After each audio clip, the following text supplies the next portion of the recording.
My name is Noor Jadidi, and this is my 5112 term project. For my 5112 term project, I made an NBA trade machine where users could make trades and see how it affects their favorite teams. Let's begin. We'll go over all of this in the video, so let's go. So my term project basically has two main modes, the challenge mode and the regular mode. The challenge mode is basically to test the fans' knowledge of the game. So it's basically like trade a player and see if you can get value back and like increase your team's wins.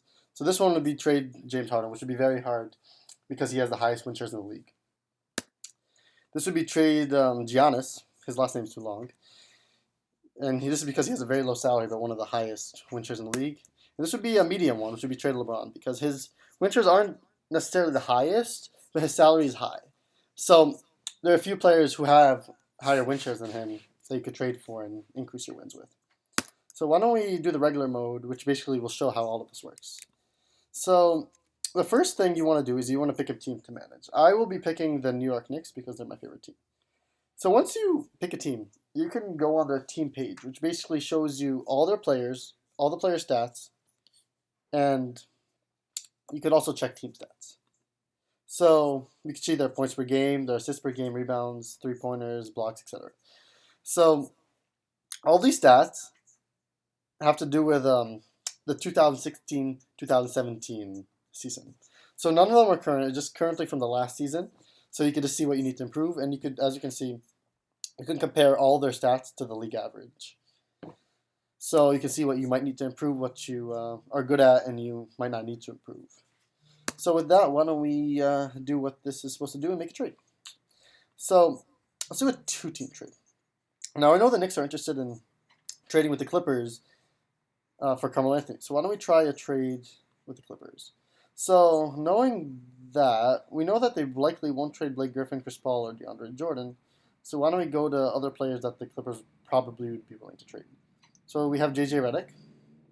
I feel like that would be a guy that would be traded if it were for Carmelo Anthony. Austin Rivers definitely would be included in the deal due to his potential. And Jamal Crawford. Get him back to New York. So the Knicks would obviously have to give up Carmelo Anthony. Now, due to league rules, salaries must be basically equal. So this trade wouldn't work for two reasons. One, due to salaries, and also roster length. This would give the Knicks too many players. So let's get Lance Thomas, and that'd give the Knicks 30, and then like a guy that would make $1 million would be Sasha Vujacic. We'll add him. This should make the trade work. And let's try it, and it works. So once you make the trade, you can see your team's change in points per game, change in rebounds, change in assists, and a trade grade, which is based on an algorithm I created that obviously had to do with win shares. So as you can see, the Knicks are projected to increase by 3.5 wins. So that's good, and that's why they get a B. Obviously, if they increase by more, they'd get a better grade. And as you can see on the left, you can see all the players that are now currently on the team. So this would be the Knicks' current roster after the trade. So I also added a cool feature where you could simulate a season and see how your team do. So why don't we do that? And we're 34 and 47. So we're a ladder team. We won less games than expected, but we still improved from a 31 and 51 as you saw on the team page. So why don't we go back and let's try another trade. So why don't we do a three-team trade? Let's do it with the Nuggets and the Pistons. Okay. So three-team trade is basically the same thing, just more teams. So the only difference is you have to pick a location for the player when you pick them.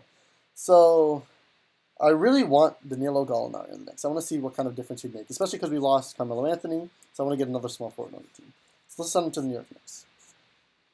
You don't necessarily need Derrick Rose anymore because we have a fresh new point guard in Austin Rivers. So let's send him to the Pistons. So obviously now the Nuggets would probably need a small forward back. So let's give them Tobias Harris. And let's send him to the Nuggets. So let's try this trade and let's see what we get. So we get a B. That's good. That's a good trade. And as you can see, Danilo Gallinari is added to the Knicks roster. We lose 0.1 points, which is not much. We increase in the rebound, but we lose like 2 assists. But our projected wins goes by 4. So why don't we simulate the season again with Danilo Gallinari on the squad? And we lose another game. But as you can see, our projected wins go up to 39, which is still an 8-win improvement based from our original record. So why don't we go back? And just to quickly show like that a trade could be rejected, let's show if the Knicks wanted to trade with the Cavaliers. Suppose they wanted to trade Porzingis for I wouldn't understand this, but they wanted to trade him for Kevin Love. All right, let's try that. And as you can see, this wouldn't work. So, yeah, that's my 5112 term project, and thank you.